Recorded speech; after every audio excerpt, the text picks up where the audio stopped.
In 1972, Steve Carlton had one of the greatest years in the history of baseball for a pitcher.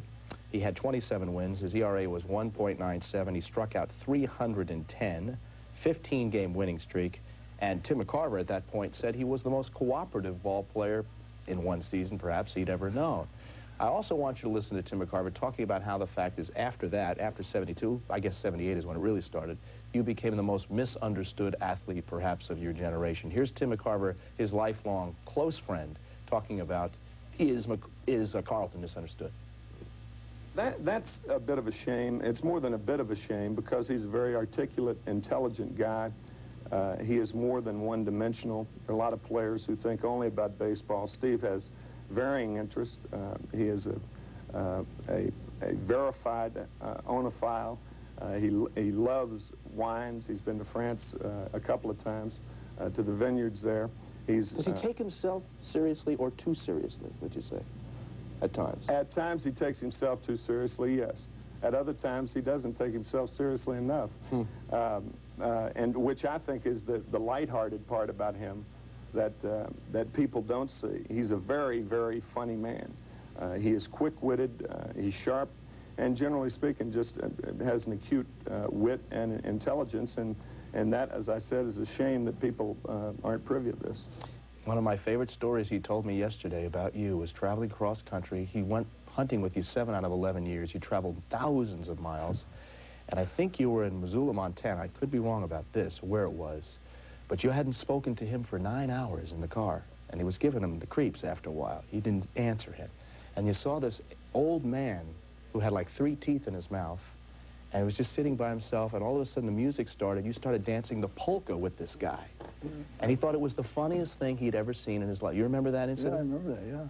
You were a spontaneously funny guy. It was a hunting camp. There's nobody to dance with. There was no one else to dance with, so you dance with this old guy. Yeah, that was quite amusing, yes. What would you like people to know about you that maybe isn't generally known? That's part of it, I suppose. Well, from your mouth, do you have a need to be understood, Steve? No.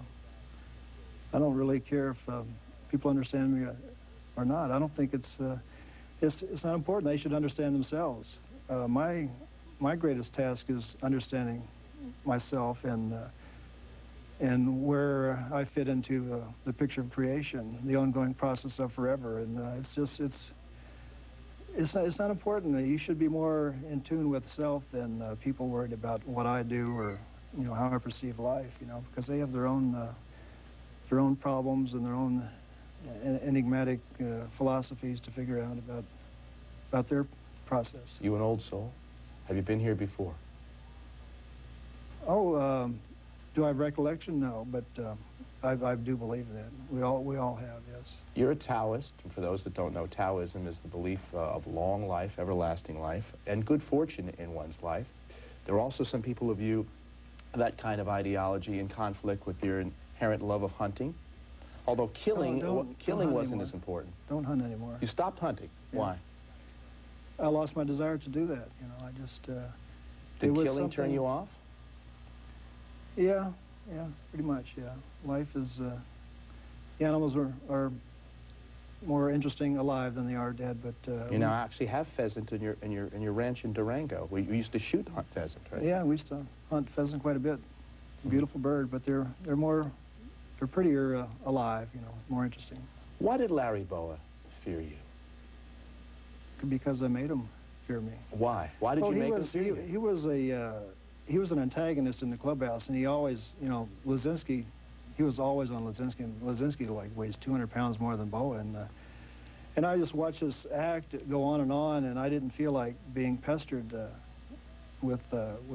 by Boa or people like that, so I just intimidated him to a point where he didn't know which way to take me, if I was kidding or serious. So. Well, you used to grab his neck, McCarver told me, and squeeze his neck until his neck veins would go purple, and then you'd say, just stay away from me, we'll be just fine. And then when he became a manager, when he became a teammate, actually, he would be afraid to actually go out to the mound when you needed to conference. He'd send somebody else out there. He was scared of you. Yeah. I used to grab his face. Yeah. Grab his face? Yeah, grab his face, yeah. But it was, done in directive fun, it was... all in good fun, eh? I just didn't smile. I didn't smile while I did it, that's all. Oh, that's got to be frightening. Yeah, okay. Nolan Ryan returned last night. He's 46 years old. He has win number 321. He threw a fastball something like 94 miles an hour. Are you in admiration of that? Could you do that? Something close to that at your age, 48? Could I throw 90? No. Could you throw 85? Yeah. Oh, I can throw in the middle 80s. Yeah. But I can win. Pitching is about winning. What do you admire most about this guy? And you trail him in strikeouts. He's a genetic beauty. I mean, who can throw 100 miles an hour? There aren't many. And then at this age, you know, continue to throw in the middle 90s is just phenomenal. When you were in your zone, that's the phrase everyone uses, 72, you were pitching the way you pitched, and I outlined some of those numbers before. Were you as close to perfection for you as an athlete that you ever were at any point in your life, in your athletic career? At 72, I'm talking. Mentally, I was the best I've ever been. I don't recall ever throwing a pitch down the heart of the plate. It was just always, the pitches were always on the corners of the plates. And, you know, balls breaking out of the strike zone. And, you know, Timmy leading the way, he has such a great ability to set up hitters. You know, he was a bridge player, and he remembered sequences and pitches and batters and how we got them out, how we set them up, and situations, and he was phenomenal at it. And he was such an asset to myself and to other pitchers. Steve Carlton, in a very rare interview, extended interview, will continue more after this.